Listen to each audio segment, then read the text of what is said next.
നിങ്ങളൊരു സെയിൽസ്മാൻ ആണോ? അതും സ്നാക്സ് മാർക്കറ്റിൽ?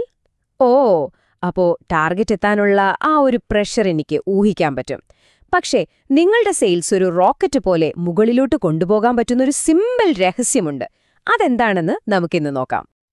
ദേ, ഇതാണ് നമ്മുടെ ബിസിനസ്സിലെ ഏറ്റവും വലിയ സത്യം. ഇതെപ്പോഴും ഇങ്ങനെ തന്നെ ആയിരിക്കും. ഒന്ന് ആലോചിച്ച് നോക്കിക്കേ, നമ്മൾ തന്നെ ഒരേ ചിപ്സ് പാക്കറ്റ് എത്ര നാളെന്ന് വെച്ചാ വാങ്ങുന്നത്? നമുക്ക് തന്നെ മടിക്കില്ലേ? അതേ മടുപ്പ് തന്നെയാണ് കടക്കാർക്കും കസ്റ്റമേഴ്സിനും. അവർക്കെപ്പോഴും എന്തെങ്കിലും ഒരു പുതുമ വേണം. ഈ വെല്ലുവിളി അത് ശരിക്കും മനസ്സിലാക്കാൻ ഞാൻ നിങ്ങൾക്ക് രവി എന്ന് പറയുന്ന ഒരാളുടെ കഥ പറഞ്ഞുതരാം.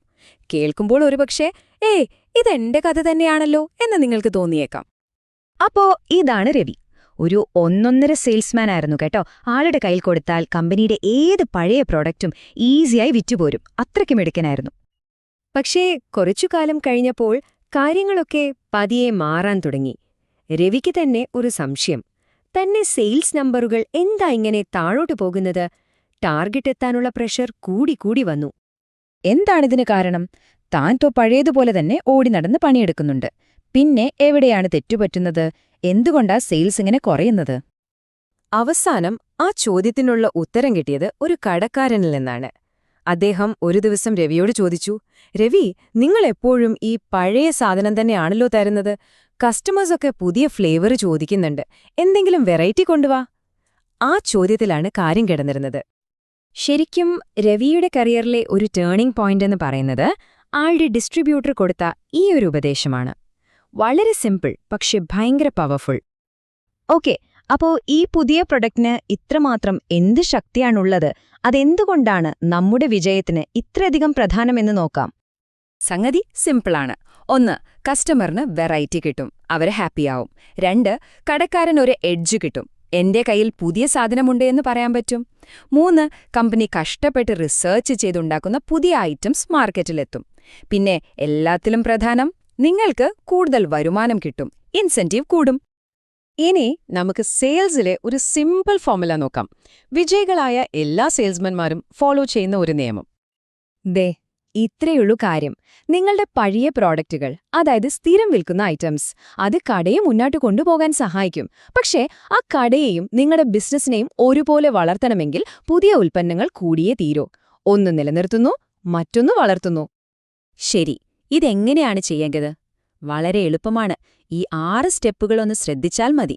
ഒന്നാമതായി, നമ്മൾ റീറ്റെയിലറുടെ മുന്നിൽ വെച്ച് തന്നെ DMS തുറക്കണം.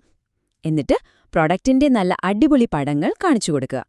പിന്നെ അതിന്റെ ഫ്ലേവറിനെക്കുറിച്ചും രുചിയെക്കുറിച്ചും ഡിമാൻഡിനെക്കുറിച്ചും നല്ല ആത്മവിശ്വാസത്തോടെ സംസാരിക്കണം. അവർക്ക് കിട്ടുന്ന മാർജിനും സ്കീമും കൃത്യമായി പറഞ്ഞുകൊടുക്കണം. 5ാമത്തെ സ്റ്റെപ്പ്, ഇതാണ് ഏറ്റവും പ്രധാനം. സർ, ഇതൊന്ന് പരീക്ഷിച്ചു നോക്കാൻ ഓരോന്നും 2 പീസ് വെച്ച് തരട്ടെ എന്ന് വിനയത്തോടെ ചോദിക്കുക. അവസാനം അവിടെ വെച്ച് തന്നെ DMSൽ ഓർഡർ എടുക്കുക. ഇത് നിങ്ങളുടെ പ്രൊഫഷണലിസം കാണിക്കും, കടക്കാരന് നിങ്ങളിലൊരു വിശ്വാസം വരും. അപ്പോ നമ്മുടെ കഥാനായകൻ രവിക്ക് എന്ത് സംഭവിച്ചുവെന്ന് നോക്കണ്ടേ? ഈ പുതിയ ഐഡിയ പരീക്ഷിച്ചപ്പോ എന്തായിരുന്നു റിസൾട്ട്? സത്യം പറഞ്ഞാല് വിശ്വസിക്കാൻ കുറച്ച് പ്രയാസമായിരിക്കും. പക്ഷേ സംഭവിച്ചതാണ്. വെറും 10 ദിവസം, അതെ, ഈ കാണുന്നതുപോലെ വെറും 10 ദിവസം കൊണ്ട് രവിയുടെ സെയിൽസ് ഗ്രാഫ് മുകളിലോട്ട് കുതിച്ചു. അതൊരു ചെറിയ മാറ്റമൊന്നുമായിരുന്നില്ല, ഒരു വൻ കുതിപ്പ് തന്നെയായിരുന്നു അത്. അതോടെ കാര്യങ്ങൾ മാറി മറിഞ്ഞു. കടക്കാരൊക്കെ ഹാപ്പിയായി. പുതിയ സാധനങ്ങൾ കണ്ടപ്പം കസ്റ്റമേഴ്സും എക്സൈറ്റഡായി. അതിന്റെ ഫലമോ കൂടുതൽ ഓർഡറുകൾ. അപ്പോഴാണ് രവിക്ക് സെയിൽസിന്റെ ആ അടിസ്ഥാന പാഠം മനസ്സിലായത്. ആളുടെ ഡിസ്ട്രിബ്യൂട്ടർ പറഞ്ഞ വാക്ക് ഇതാണ് വിൽപ്പന. പുതിയ പ്രോഡക്റ്റ് എന്ന് പറഞ്ഞാൽ പുതിയ വരുമാനം, അത്രയുള്ളൂ. അതുകൊണ്ട് എപ്പോഴും ഓർത്തുവെക്കുക, നിങ്ങളൊരു കടയിലേക്ക് പുതിയ പ്രൊഡക്റ്റുമായി ചെല്ലുമ്പോൾ ആ കടക്കാരന് നിങ്ങളൊരു പ്രത്യേക ഇഷ്ടം തോന്നും. കാരണം നിങ്ങൾ വെറുതെ സാധനം വിൽക്കുകയല്ല, അവരുടെ കച്ചവടം വളർത്താനും നിങ്ങൾ സഹായിക്കുകയാണ്. അത് നിങ്ങളും അവരും തമ്മിലുള്ള ബന്ധം കൂടുതൽ സ്ട്രോങ് ആക്കും. ചുരുക്കിപ്പറഞ്ഞാൽ ഇതാണ് അവസാന പാഠം. പുതിയ പ്രൊഡക്റ്റുകൾ വെറുമൊരു അഡീഷനല്ല, അത് പുതിയ ബിസിനസ് ഉണ്ടാക്കാനുള്ള ഒരു എഞ്ചിൻ തന്നെയാണ്.